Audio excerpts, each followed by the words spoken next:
Batam TV, inspirasi Kepri.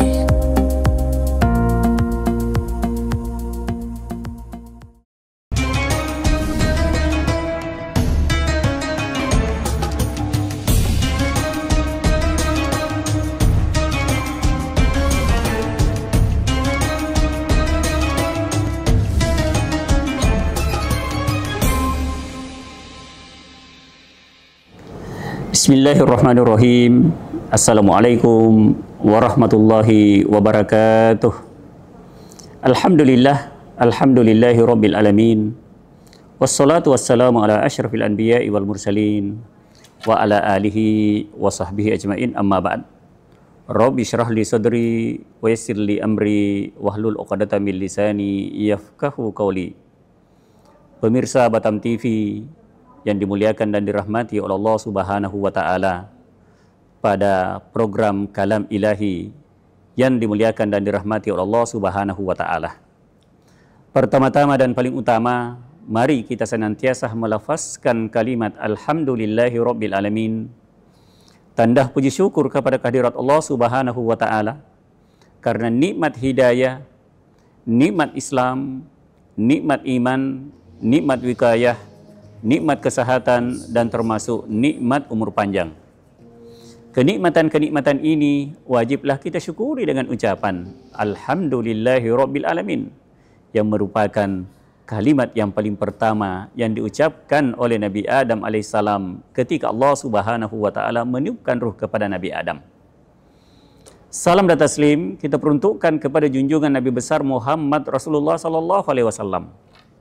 Nabi yang menjadi suri tauladan, Nabi yang menjadi contoh, yang menjadi panutan, yang menjadi uswatun hasanah, sehingga di setiap aktivitas keseharian kita, baik yang konsepnya muamalah, hubungan kita sesama manusia, apalagi yang konsepnya ibadah, hubungan kita dengan Allah Subhanahu wa Ta'ala, sekali lagi ada pegangan, ada contoh untuk hidup di dunia menuju ke akhirat kelak, insya Allah.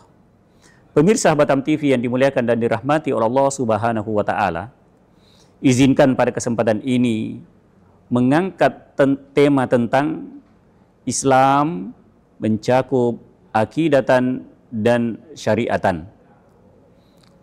Sebagaimana kita sama-sama ketahui bahwa satu hadis, satu riwayat yang diriwayatkan oleh Rasulullah SAW yang berbunyi buniyal Islamu ala khamsin, bahwasannya Islam itu dibangun atas 5 pondasi. Islam itu dibangun atas 5 perkara. Syahadatin an la ilaha illallah wa anna Muhammadar Rasulullah. Yang pertama adalah 2 kalimat syahadat, bersaksi bahwasannya Allah Subhanahu wa Ta'ala itu esa, dan bersaksi bahwasannya Muhammad adalah utusan Allah Subhanahu wa Ta'ala. Maka ketika kita berbicara tentang Islam, akidah dan syariat, sebagaimana yang termaktub dalam kitab karangan Mahmud Shaltut, Al-Islam Aqidatan wa Syariatan, maka dapat dikatakan bahwa rukun Islam yang pertama, 2 kalimat syahadat, itu adalah akidah. Ini adalah kata kunci setiap kita sebagai seorang muslim. Ini adalah akidah. Maka yang paling pertama yang harus ditanamkan pada diri kita, yaitu akidah. 2 kalimat syahadat. Asyhadu an la ilaha illallah wa asyhadu anna Muhammadar Rasulullah. Maka ini sebagai kata kuncinya. Dan merupakan rukun Islam yang pertama. Kita sama-sama ketahui bahwa pertama kali Jibril alaihissalam mendatangi Rasulullah SAW ketika Rasulullah berada di Gua Hira. Jibril mendatangi dengan surah yang pertama, yaitu surah Al-Alaq. Iqra bismi rabbikal ladzi khalaq, khalaqal insana min 'alaq. Bacalah wahai Muhammad dengan nama Tuhanmu. Meskipun sama-sama kita ketahui bahwa ketika itu Rasulullah menjawab, ma'ana biqari'. Sesungguhnya apa yang harus saya baca, saya ini nggak tahu membaca. Hingga ia dibimbing oleh Jibril, lalu menyempurnakan bacaan itu. Iqra bismi rabbikal ladzi khalaq, khalaqal insana min 'alaq. Bacalah dengan nama Tuhanmu, Tuhan yang menciptakan manusia dari segumpal darah. Ayat ini, surah ini merupakan surah yang paling pertama turun, maka dapat dipahami bahwa Dengan turunnya surah ini, berarti disinilah secara resmi Rasulullah SAW diangkat menjadi Nabi.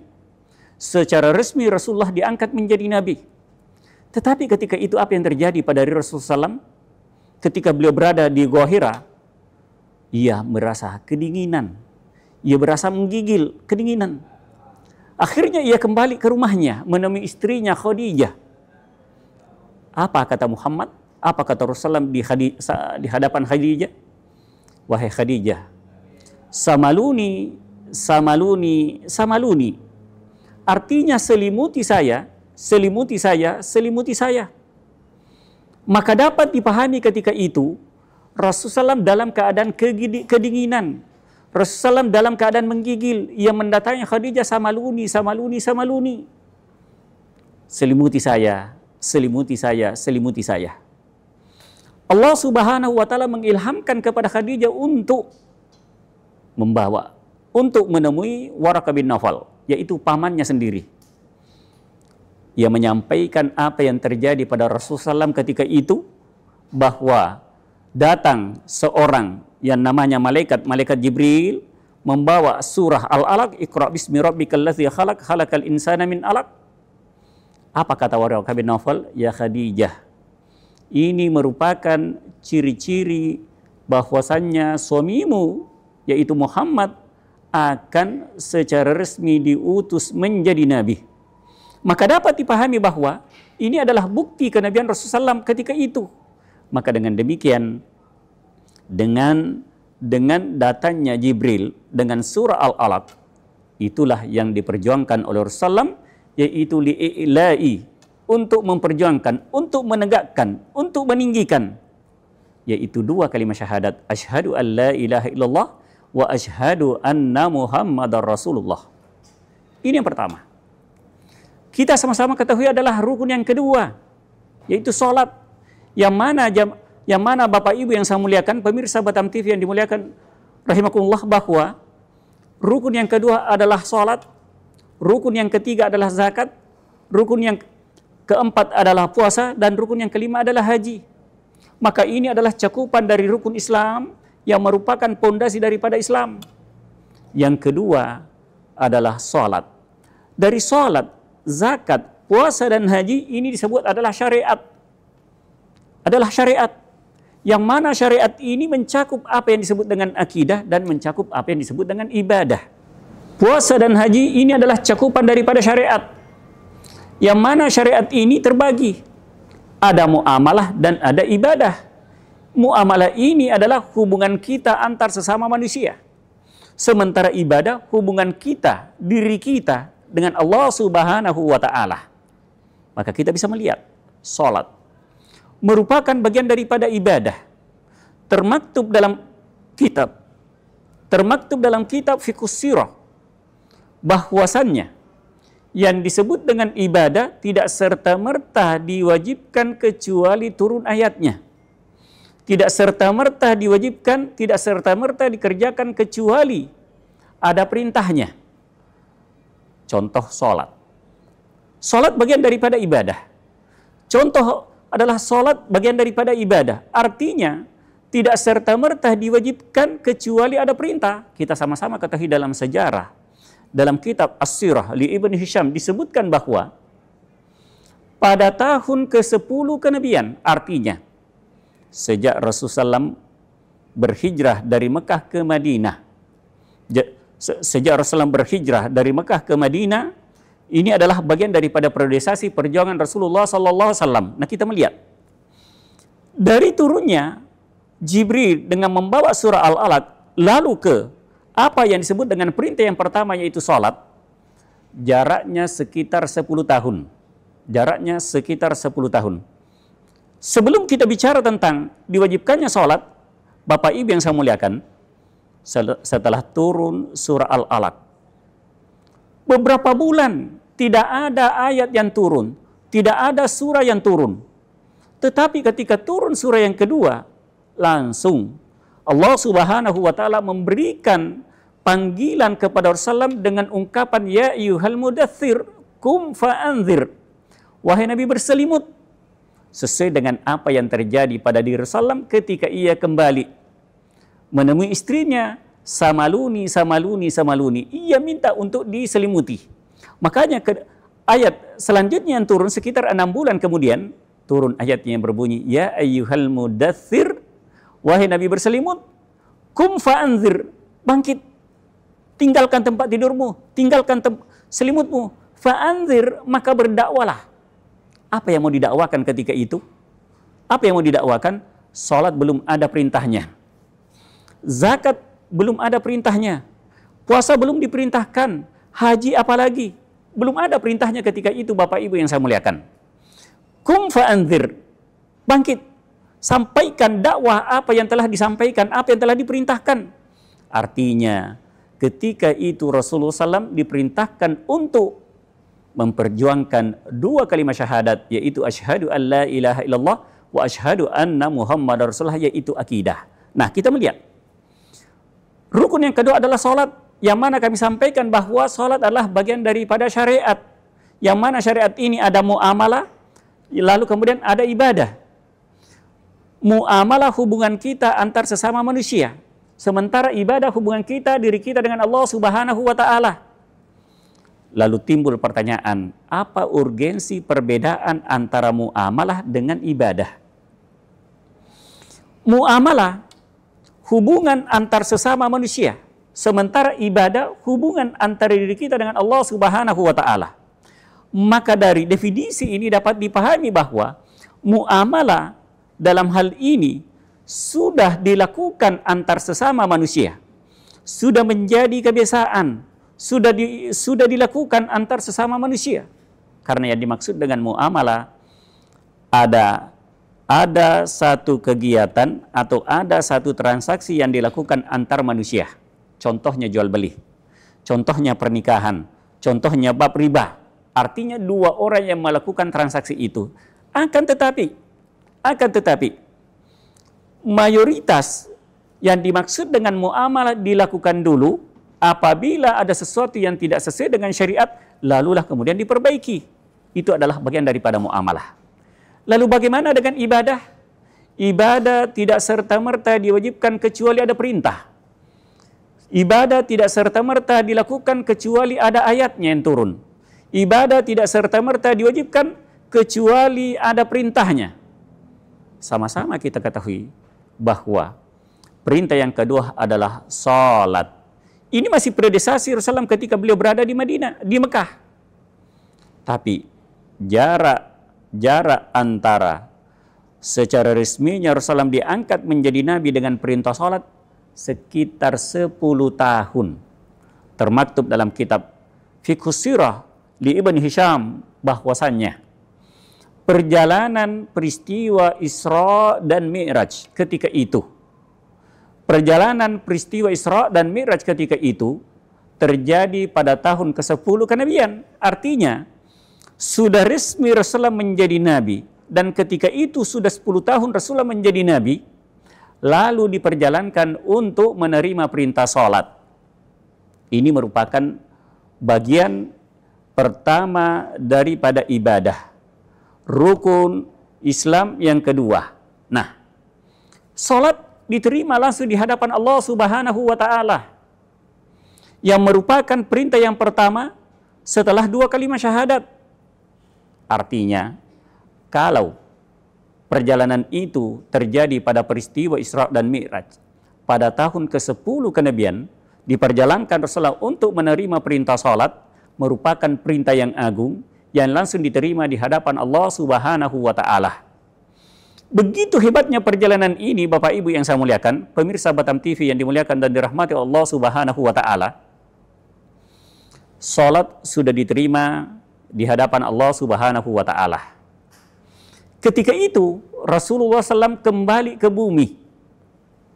Maka mau tidak mau, suka tidak suka, Rasulullah SAW sudah melakukan apa yang disebut dengan perintah salat.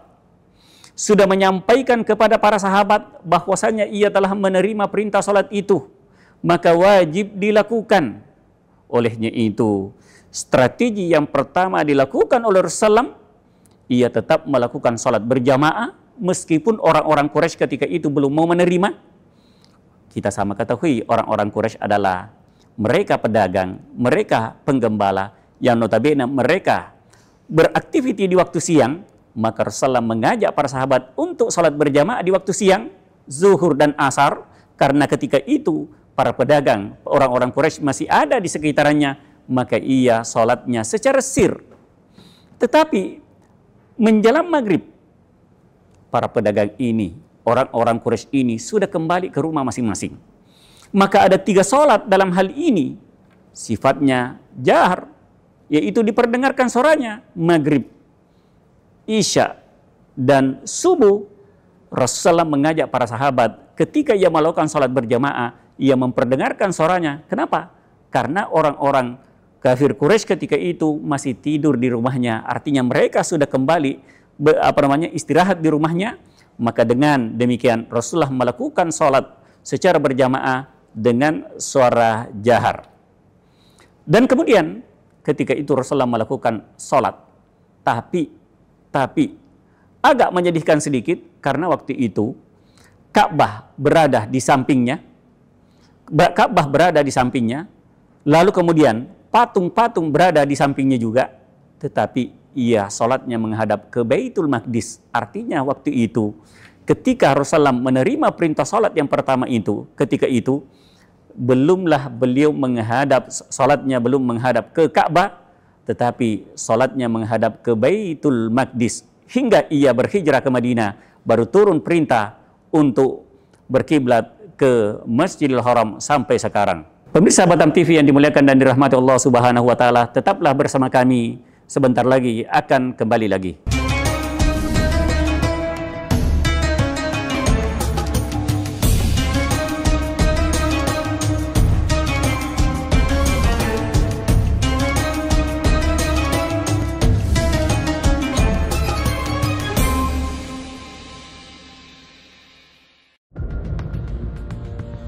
Dialog khusus menghadirkan narasumber yang ahli di bidangnya. Wisatawan Malaysia yang non orang Johor juga salah satu tujuannya Johor ini. Dinas Pariwisata Kabupaten Karimun itu mempunyai target. Adanya kolaborasi, artinya tanpa ada kolaborasi harus berjalan sendiri, apalagi di unsur pemerintah. Jadi usia batu yang ada di Natuna itu sampai 188 juta tahun yang lalu. Jadi KPP ini lahir, makanya namanya juga Kaukus. Ya, Kaukus itu sebenarnya organisasi yang sifatnya temporer. Menyoroti tema menarik dan isu terkini yang terjadi di Kepulauan Riau. Senin sampai dengan Sabtu pukul 3 sore hingga 4 sore waktu Indonesia Barat. Hanya di Batam TV, Inspirasi Kepri.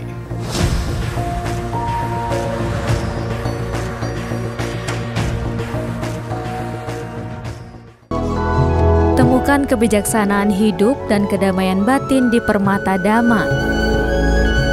Program spesial yang menghadirkan nilai-nilai luhur ajaran Buddha untuk menemani perjalanan spiritual Anda.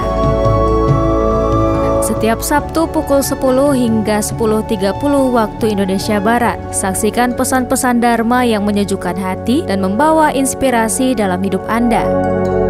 Permata Dhamma hanya di Batam TV, Inspirasi Kepri. Temukan pesona alam yang memukau, petualangan seru, dan kuliner lezat yang hanya ada di Batam. Dari aktivitas air yang mendebarkan, hingga destinasi wisata yang memanjakan mata, Batam punya semuanya. Jelajahi ikon-ikon kota yang mempesona dan rasakan kehangatan budaya lokal. Dan jangan lewatkan sajian kuliner Batam yang menggugah selera, dari seafood segar hingga hidangan tradisional yang autentik. Belanja puas di pusat perbelanjaan modern yang lengkap dan nyaman. Batam, destinasi sempurna untuk liburan yang tak terlupakan. Tayang setiap hari hanya di Batam Televisi. Amazing Batam, enjoy the new city.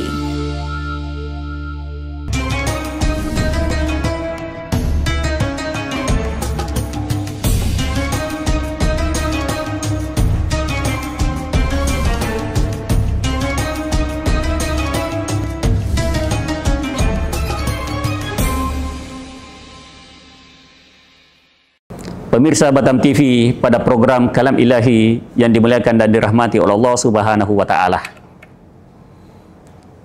Itu tadi perintah yang pertama setelah 2 kalimat syahadat, yaitu salat.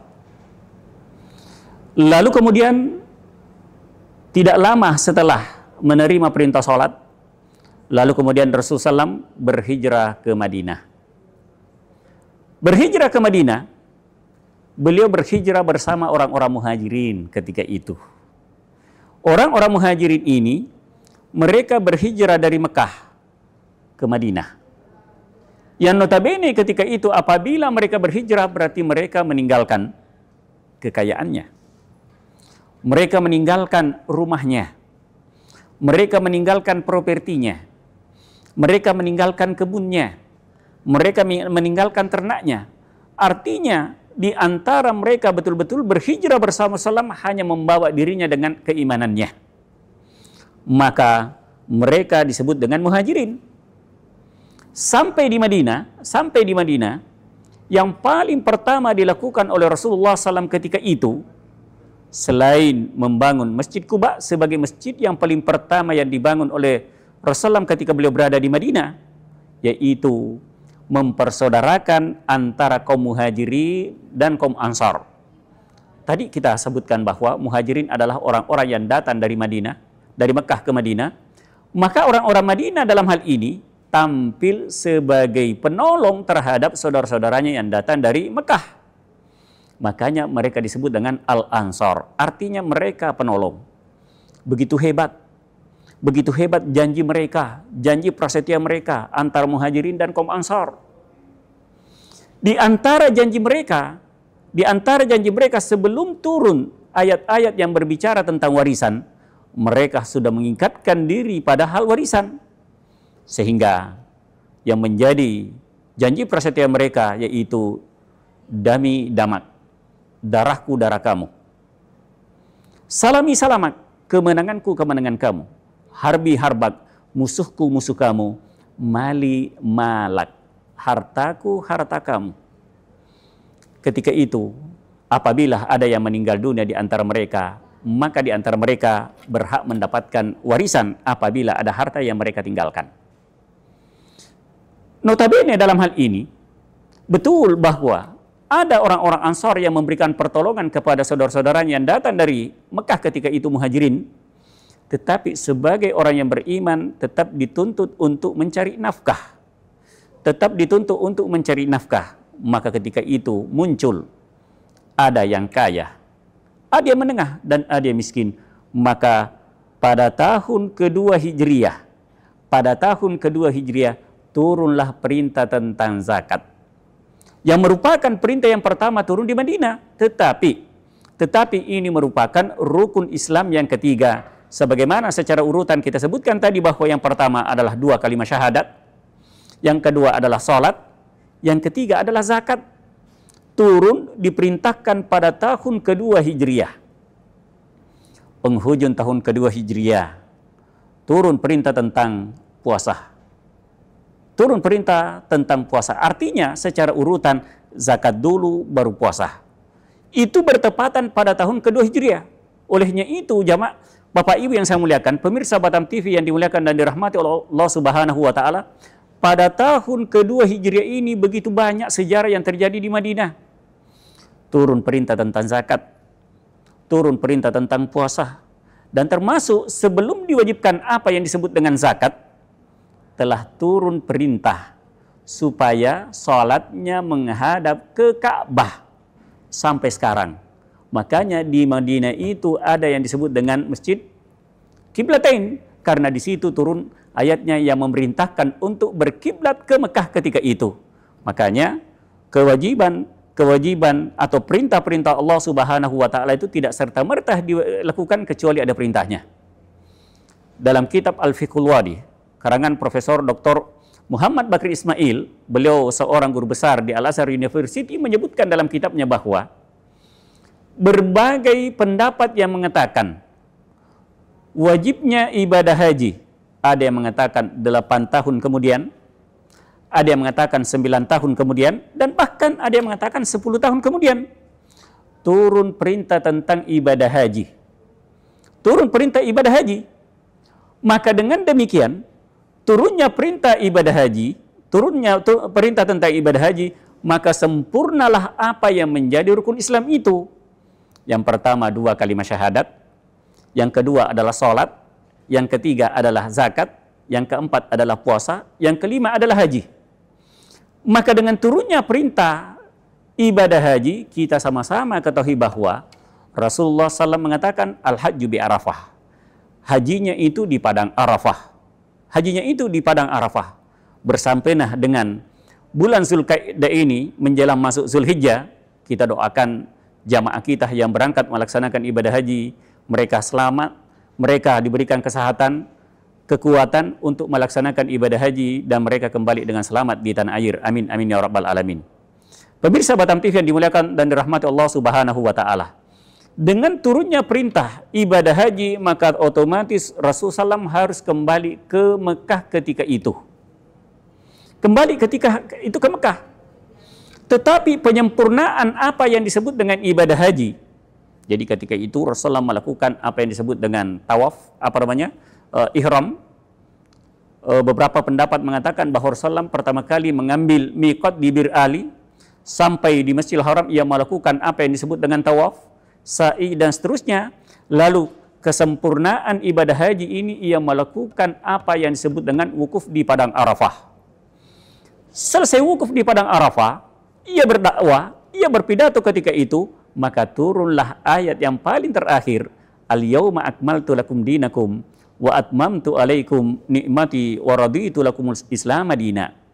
Pada hari ini, wahai Muhammad, saya sempurnakan agamamu, yaitu agama Islam, dan saya rela Islam menjadi agamamu. Maka sempurnalah apa yang menjadi rukun Islam yang kita sebutkan tadi. Di satu sisi, yang kita sebutkan ini adalah ibadah, salat, zakat, puasa, dan haji. Cakupan daripada syariat adalah ibadah, maka yang kedua adalah muamalah. Apa yang dimaksud dengan muamalah? Yaitu setiap transaksi, setiap aktivitas yang dilakukan antara manusia dengan manusia, maka itu disebut dengan muamalah. Contohnya kami sebutkan tadi, jual beli. Ada penjual dan ada pembeli. Pernikahan, ada laki-laki dan ada perempuan. Terjadinya apa yang disebut dengan riba, ada peminjam dan ada yang meminjamkan. Hanya saja yang terjadi pada masa itu, apa yang dilakukan manusia ketika itu, apa yang dilakukan orang-orang ketika itu, apabila tidak sejalan dengan syariat, maka Allah Subhanahu wa Ta'ala memperbaikinya, menyesuaikan dengan syariat. Contoh, terjadinya apa yang disebut dengan riba ketika itu. Ada yang meminjamkan dan ada yang meminjam. Tetapi ketika ia meminjamkan, ia minta tambahan. Maka ini sudah menjadi tradisi di antara mereka, sudah menjadi kebiasaan di antara mereka. Tetapi ini hilang apa yang disebut dengan rasa persaudaraan, rasa ta'awun sudah tidak ada, maka Allah Subhanahu wa Ta'ala mau memperbaikinya dengan baik. Menegur kepada orang-orang yang selalu memberikan pinjaman akan tetapi ia jalankan dengan konsep riba, maka Allah Subhanahu wa Ta'ala menegur kepada mereka. Tetapi apa kata mereka? Innamal bai'u mislu riba. Sesungguhnya jual beli sama dengan riba. Sesungguhnya jual beli sama dengan riba. Kenapa mereka mengatakan sesungguhnya jual beli sama dengan riba? Ketika kita berbicara tadi tentang jual beli, pinjam meminjam, contohnya saya pinjamkan 10.000, minta tambahan 2.000, maka dikembalikan 12.000. Tetapi berbicara tentang jual beli, modalnya 10.000, saya yakin para pemirsa Batam TV yang dimuliakan dan dirahmati Allah Subhanahu wa Ta'ala, apabila modalnya 10.000, yakin akan menjual misalnya 12.000. Maka pinjam meminjam ada tambahannya, jual beli pun juga ada tambahannya. Sehingga orang-orang Quraisy ketika itu, orang-orang apa yang menjalankan ketika itu apa yang disebut dengan konsep riba, mereka mengatakan innamal bai'u mislu riba. Sesungguhnya jual beli sama dengan riba. Pinjam meminjam ada tambahannya, jual beli pun juga ada tambahannya. Karena tidak mungkin seorang penjual menjual di bawah daripada modalnya, pasti akan menjual di atas daripada modalnya. Maka mereka mengatakan jual beli sama dengan riba. Maka dipertegas oleh Allah Subhanahu wa Ta'ala, wa ahallallahul bai'ah wa harramar riba. Betul, jual beli ada tambahannya.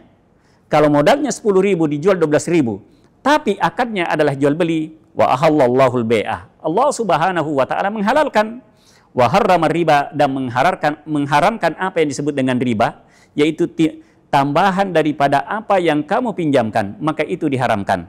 Itulah maksudnya bahwa muamalah itu sudah menjadi tradisi, sudah menjadi kebiasaan, sudah dijalankan oleh mereka, tetapi apabila tidak sejalan dengan syariat, maka Allah Subhanahu wa taala memperbaikinya dengan baik. Demikian pemirsa Batam TV yang dimuliakan dan dirahmati oleh Allah Subhanahu wa taala, kami ucapkan kepada seluruh pemirsa Batam TV, khususnya yang mengikuti program Kalam Ilahi pada kesempatan ini, mudah-mudahan Allah Subhanahu wa taala memberikan kepada kita kesehatan, rezeki, dan keridhaan kepada kita semua sehingga kita masih bisa bersilaturahmi. Demikian, mudah-mudahan ada manfaatnya apa yang kami sampaikan, bahwasannya itu Islam mencakup akidatan dan syariah. Akidah yaitu 2 kalimat syahadat, syariat yaitu mencakup ibadah, yang mana cakupan ibadah itu adalah salat, zakat, puasa, dan haji. Sementara muamalah, setiap transaksi atau akad yang dilakukan antar manusia, maka itu adalah bagian daripada syariat. Saya akhir dengan ucapan wallahul muwaffiq ila aqwamit thoriq. Assalamualaikum warahmatullahi wabarakatuh.